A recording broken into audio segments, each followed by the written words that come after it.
자기소개 먼저 부탁드릴게요.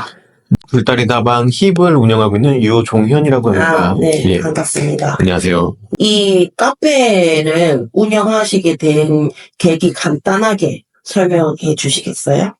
저는 서울에서 20년 동안 직장 생활을 했었고요. 그 병에 암 진단을 받으면서 이게 직장 생활을 더 이상 할 수 없어가지고 이제는 생활할 걸 찾아보다가 카페를 결정하게 됐고 그러면서 내려오게 됐습니다. 창업을 했을 때 제일 지금까지 힘들었던 부분은 어떤 게 있을까요? 쉬운 건 하나도 없던 것 같아요. 근데, 그렇죠. 예, 제일 힘들다고 생각했던 거는 영업을 시작하고 나서는 홍보나 마케팅 부분들이 개인의 영역에서는 쉽지 않다라고 판단을 했습니다. 창업이 어려운 부분도 있는데 그래도 지금까지 잘 견디면서 그래도 하길 잘했다라고 생각하신 건 또 어떤 게 있을까요? 이 정도 가격에 이 정도 퀄리티의 커피를 보내드리고 싶어요 했을 때 드신 분들이 좋아해 주시는 게 제일 좋았던 것 같고요. 이런 드립커피라는 걸 접해보시고 다음에 와서 또 찾아주시는 게 그래도 보람되게 느껴진다라고 생각하고 있습니다. 여기는 그리고 원두를 고를 수가 있잖아요. 네네. 그렇게 하게 된 이유가 있으실까요? 가장 가능했던 거는 직접 로스팅을 하다 보니까 원두를 받아 쓰는 게 아니라 제가 그때 선택을 해서 그걸 로스팅을 해서 스페셜티나 그때 날씨나 그때 맞는 걸로 준비를 하고 있습니다. 취향별로 고를 수 있으니까 딱 맨 처음에 카페 올 때 그게 되게 좋았거든요. 여기 이제 컨셉은 어떻게 생각하시고 정하신 게 될 걸까요? 그러니까 가장 중요한 거는 고객들이 왔을 때 재미를 느껴야 된다고 생각을 했고요. 한번 왔을 때 머무르시고 재미를 느끼셔야 된다는 게 가장 컸습니다. 그래서 제가 바다를 좋아하기도 하고 여행을 좋아했는데 청주에선 바다가 가기가 먼 편이잖아요. 맞아요. 내륙 지방이다 보니까. 네네. 그래서 바다 컨셉의 바닷가 그리고 호불호가 있을 수는 있겠지만 비교적 이렇게 거부감이 덜한 빈티지 인테리어를 접목시켜가지고 사람들한테 재미있게 커피 한 잔 마실 수 있는 그런 컨셉을 주안점으로 뒀습니다. 진짜 청주에서는 이 바다 컨셉을 보기는 좀 힘들잖아요. 처음입니다. 1년 계획, 5년 계획, 이런 것도 생각해 두신 게 있으실까요? 가장 큰 건 건강이에요. 일단은 단기적으로는 카페가 안정화되게 하는 게 1차적인 목표이고요. 사실 아파 보니까 돈이 중요하기도 하지만 돈이 다가 아닌 걸 알기 때문에 돈을 떠나서도 이제 재밌게 살 수 있는 그런 생활을 하려고 노력을 할 예정이에요. 설계를 하시다가 네네. 그러면 이 카페를 창업을 했다고 할 때 네네. 와이프분께서는 어떻게 얘기를 하셨나요? 다양한 걸 놓고 선택할 수 있는 상황이 아니다 보니까 와이프도 많이 찬성을 하고 도와주는 쪽이었고요. 그러다 보니까 커피를 배우는 것도 같이 다니게 되고 디저트나 브런치를 배워가지고 와이프가 주방을 맡아주고 있고요. 그렇습니다. 와이프가 직접 만들고 있습니다. 지금까지 실패했거나 후회했던 경험은 혹시 있으실까요? 생활 신조가 후회하지 말자라는 게 제 생활 신조긴 해서 만약에 해서 안 되는 거는 과감하게 떨쳐버리고 안 해보고 후회하는 게 제일 미련하다고 생각을 하거든요. 그래서 저는 지금까지 한 생활한 거에 대해서 후회는 없습니다. 여러 사장님들이 이제 알게 되셨잖아요. 네. 협업하면서 협업을 하시거나 네네. 같이 무슨 프로젝트를 이제 생각하신 건 있으실까요? SNS에서 자영업 하시는 분들을 만나게 되면서 근데 그분들이랑 상생의 방법을 찾다 보니까 스탬프 투어라는 거를 해보려고 지금 진행 중이거든요. 스탬프 투어. 이렇게 스탬프를 찍으면 거기에 이제 이벤트나 그런 걸 제공해주는 쪽으로 해가지고 자영업 활성화 방안으로 진행 중에 있습니다. 좋은 것 같은데요. 진짜 여러 사장님들을 네네. 서로 이름을 알릴 수 있는 그런 프로젝트다 보니까 너무 괜찮네요.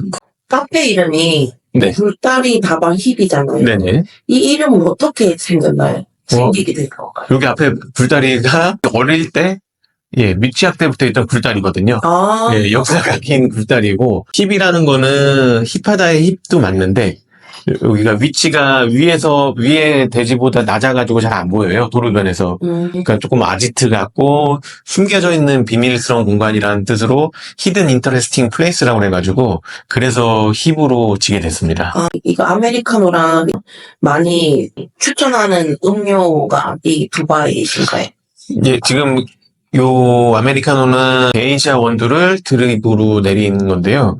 아마 드셔보시면은 화사하고 다양한 맛이 느끼실 수 있거든요. 좀 가볍고 산뜻한 산미 그리고 꽃향 뭐 그런 게 좀 나가가지고 대부분의 사람들이 많이 좋아해 주세요. 저희는 직접 로팅을 하고 머신 드립을 하면서 7,000원에 드리고 있거든요.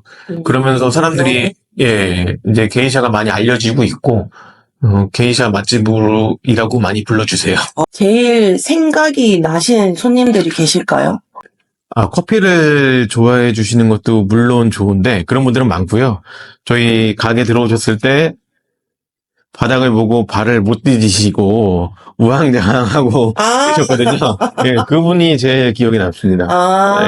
이 컨셉이, 예, 진짜 물인 줄 알고 이게 어떻게 되는 거냐 이렇게 젖을까 봐 못 들어오는 분이 계셨고요.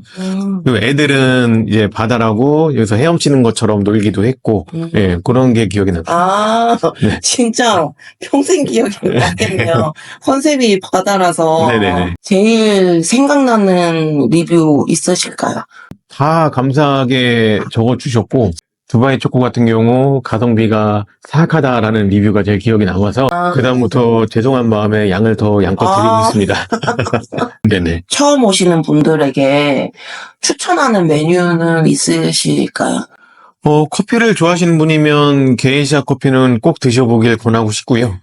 나머지는 개인 취향 차이겠지만 조금 시대를 앞서가는 아니면 다른 데랑 차별화된 디저트나 브런치를 계속 준비하고 있으니까 네네. 예, 그때 시즌 메뉴를 즐기시는 것도 좋을 것 같습니다. 네, 디저트가 진짜 다 수제라는 게 네. 이렇게 수제를 운영한다는 게 쉬운 게 아닌데 이것도 큰 장점이라고 생각을 하거든요. 이 카페를 오픈하고 나서 제일 뿌듯했다거나 아니면 이거는 절대 못 잊지 이런 거 있으실까요? 오셨던 분들이 부모님 모시고 오는 거예요. 그거는 친구들 모시고 오는 분들도 있긴 한데 부모님을 모시고 오는 거는 분위기도 분위기고 맛도 있고 그렇다고 저는 맞아요. 예, 생각이 되거든요. 인정을 했으니까 창업을 하면서 이제 처음이시다 보니까 네. 힘들었다라고 이제 생각했던 부분을 어떻게 극복을 하셨고 앞으로도 어떻게 극복을 하실 건지 이런 사장님만의 방법 있으실까요? 창업하고 나서는 뭐 하루에 10만 원도 안 되게 매상이 그러니까 못 판 적도 있고 홍보 마케팅이 가장 큰 문제라고 생각을 하고 있어서 이제 SNS나 그런 쪽으로 홍보를 열심히 하고 있고요. 시도해보고 있고 그렇죠. 그리고 다른 자영업 선배님들한테 조언도 얻어가지고 예, 다양한 채널로 홍보를 하려고 노력을 하고 있습니다. 채널은 어떤 거를 운영하고 계시는 거죠? 인스타는 시작한 지가 얼마 안 됐고요. 예, 스레드에서는 제가 운영하는 계정이 있고 이 위치가 네네. 조금 안쪽이긴 하잖아요. 네. 카페 위치가. 여기에 이제 카페를 연다고 하고, 이제 주변 지인들 반응이라든지, 왜 거기다 하냐? 어, 거기가 될 것 같냐?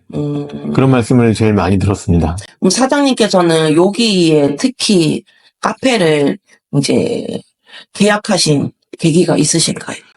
제일 큰 거는 여기 옆에 마당입니다. 여행을 좋아하다 보니까 다양한 데를 다녀보긴 했는데, 근데 도심 내에서 이 정도의 마당이라도 갖고 있으면은 다른 곳과는 차별화를 가질 수 있다라고 생각을 했고, 사람들이 커피도 커피지만 이 자연이나 그런 마당에서 바람 쐬면서 힐링을 할 수 있는 공간이 있으면 경쟁력이 있을 수 있다라고 판단을 했습니다. 창업하기 전까지 가장 많이 고민하고 가장 많이 생각을 하신 부분이 어떤 게 있을까요? 커피 맛이요. 근데 그나마 그만큼 커피를 맛있게 하려고 열심히 공부했기 때문에 그 열의 한두 분이 인정을 해주시고 좋게 봐주시니까 유지가 될 수 있는 것 같습니다. 그 커피 메뉴라든지 네네. 이런 이름이나 이제 개발할 때 네네. 제일 크게 생각하시는 부분은 어떤 걸까요? 기호에 맞는 커피 종류를 만들어야 되겠다는 거 하고요. 저희 카페 명이 들어가서 HIP 블렌딩으로 만들었거든요. 그러니까 직관적으로 좀 쉽게 알 수 있어야 된다라는 게 가장 주안점을 뒀던 것 같습니다. 자영업을 하다 보면 네, 신경 쓸 게 너무나 많잖아요. 많죠. 네, 손님이 없으실 때나 휴무일 때 하루 일과가 어떻게 되실까요? 밀린 청소나 카페 일이 대부분이고요. 휴무일 때는 주로 그러니까 자영업을 시작하고 나서 여행은 당연히 못 가고 있고 근데 소상공인 하면 이제 뭐 운영을 하고 이런 주변 사장님들 보니까 많이 외로워하시더라고요. 이게 지인들한테 말할 수 있는 게 있고 네네 맞습니다. 이제 사장님들끼리 말할 수 있는 그런 대화들이 있잖아요. 그렇죠. 사장님은 소상공인이라서 자영업이라서 외롭다 이렇게 생각 드시는 게 어떤 게 있을까요? 지금 하루에 12시간, 14시간 정도를 카페에 내려와 있거든요. 뭐 평일에 사람을 만난다거나 그런 게 뭐 거의 불가능하고 TV를 보거나 즐기는 게 아니다 보니까 외부 소식도 좀 단절된 편이고 그런 게 제일 좀 안타깝고 그나마 이제 다른 사장님들이랑 소통하면서 그런 거를 조금씩 해소하고 그런 의미에서도 그런 스탬프 투어 같은 프로젝트를 진행하려고 하고 있습니다. 진짜 협업이랑 사장님들끼리 뭐 모임이라든지 네네. 이런 정보 공유나 이런 게 진짜 너무너무 중요한 네, 것 같아요. 절실합니다. 네, 인테리어 컨셉은 다 이제 사장님께서 하신 건지 아니면 같이 저는 빈티지 인테리어를 결정을 하면서 최대한 자연스러운 인테리어를 적용하려고 이렇게 뒤에 벽을 허문 것도 실제 있던 벽을 남겨두면서 인테리어 요소로 활용을 한 거거든요. 인위적으로 저렇게 만들려고 해도 쉽지 않고 맞아요. 저는 이제 있는 거를 최대한 활용을 해서 요 빈티지 인테리어에 효과를 내려고 노력을 했습니다. 사장님에게 커피란 제2의 시작점? 사장님처럼 이제 창업을 준비하시는 분들도 계실 거고 네네. 솔직히 카페가 너무 많잖아요. 맞습니다. 이 카페 업종을 생각하고 계신 후배들에게 하고 싶은 말 있으면 어떤 게 있을까요? 근데 어차피 하려고 마음 먹으신 분이면은 어느 한쪽에 치우치면 안 될 것 같아요. 내가 커피에 미쳐서 커피만 맛있다고 되는 것도 아니고 아니면은 인테리어가 좋아서 인테리어만 좋다고 되는 것도 아니고 모든 게 다 골고루 믹스돼서 고객 입맛에 맞아야 되는 거인 거지. 한쪽에 치우치는 게 가장 위험한 것 같습니다. 네, 그럼 인터뷰 너무 감사합니다. 감사합니다.